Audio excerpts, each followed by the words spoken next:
Islam holds to theistic determinism. That basically means that all things are determined by God, and the Quran does in fact affirm this understanding. In chapter 9, verse 51, it says, "Say nothing happens to us except what Allah has decreed for us. He is our protecting friend. In Allah, all believers put their trust." So with that being the case, then Allah has, according to the Quran, decreed the death, and horrible death at that, of the man in the Quran who is considered to be the perfect pattern of conduct, according to chapter 33, verse 21 of the Quran, Muhammad.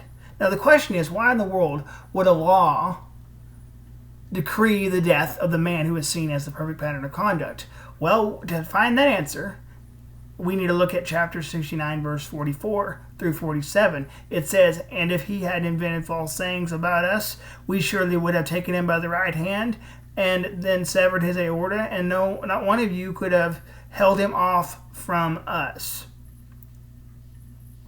That is profound, because that's precisely what happens to Muhammad.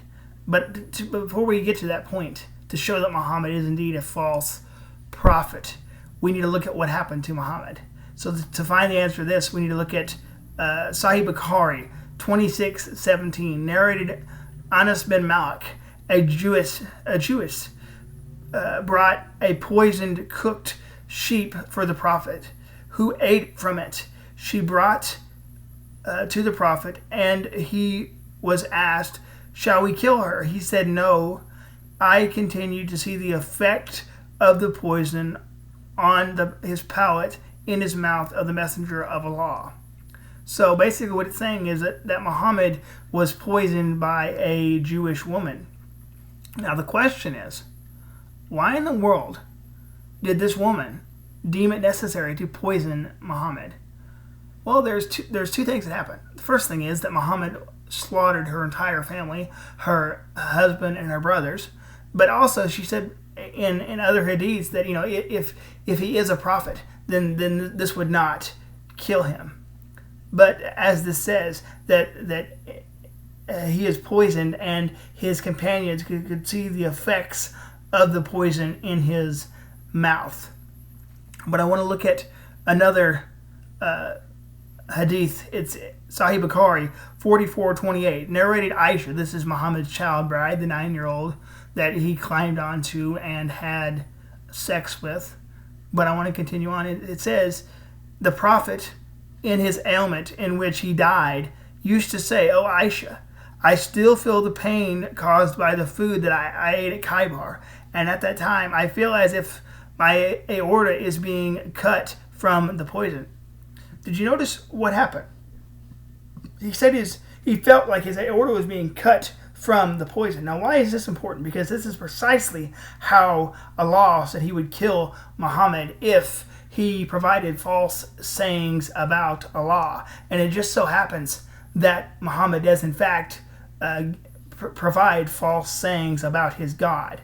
The question is, what are they? This is an infamous episode in the Islamic history. It's specifically known as the Satanic verses. Now, of course, Muslims are going to deny this left and right, but we do have, in fact, what is recorded for us in Ibn Asak's Life of Muhammad on page 166 and 167. It says, "The Muslims prostrated themselves when their prophet prostrated, confirming what he brought and obeying his command, and the polytheists of the Quraysh and others who were in the mosque prostrated when they heard of the mention of their gods, so that everyone in the mosque, believer and unbeliever, prostrated except Al-Wadi bin Mara, who was an old man who could not do so. So he took a handful of dirt from the valley and bent over it. Then the people dispersed, and the Quraysh went out delighted at what had been said about their gods, saying, 'Muhammad has spoken of our gods in splendid fashion.' He alleged in what he read that they are the exalted Gaina, which are the three pagan deities, which the history actually shows us that these are Allah's daughters, the exalted cranes, but I digress. I want to continue on. It says, whose intercession is approved. Then Gabriel, this is skipping down a little bit, then Gabriel came to the apostle and said, what have you done, Muhammad? You have read to those people something I did not bring to you from God, and you have said what he did not say. To you, the apostle, was bitterly grieved and was greatly in fear of God. So God sent down a revelation, for he was merciful to him, covering him and making light of the affair, telling him that every prophet and apostle before him desired as he desired and wanted what he wanted, and Satan interjected something into his desires as he had on his tongue. Did you notice what it said?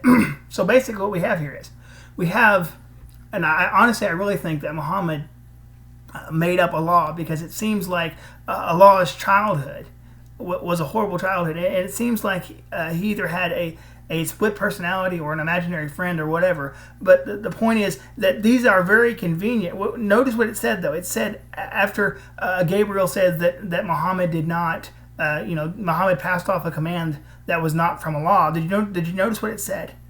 It said, let's see. It basically said that Allah was making, here it is. It says he's covering him and making light of the affair, telling him that every prophet before him, this had happened to every other prophet. Did you notice what Allah said? That he was making light of what happened. So the problem is that if Allah is making light or acting like it's not a big deal, that Muhammad gave a false saying about his Lord, then is Allah of Islam, is he just? Is he holy? I wonder. Because, if you look at the Bible, if you look at places like Deuteronomy 13, and I think it's Deuteronomy 18, where it says basically, if the prophet speaks presumptuously and says a word that I did not say, or or if the word comes to pass, but he says, let's go follow other gods, that in the Old Testament, that prophet would be killed. So it's a very good thing that that Muhammad did not live under Old Testament times, because if he lived as a prophet in Israel and he provided a false saying like he did here, the God of the Bible would have taken his life from him. What I'm saying is that the God of the Bible would have had Muhammad put to death as a false prophet. But once again, we see here, it says in Ibn Asaq that Allah was making light of the situation. Once again, this shows, or at least we should question, if you're a Muslim, why would Allah allow this? It would seem that he is not truly holy, and he does not actually care about his reputation if he's willing to just kick this under the rug.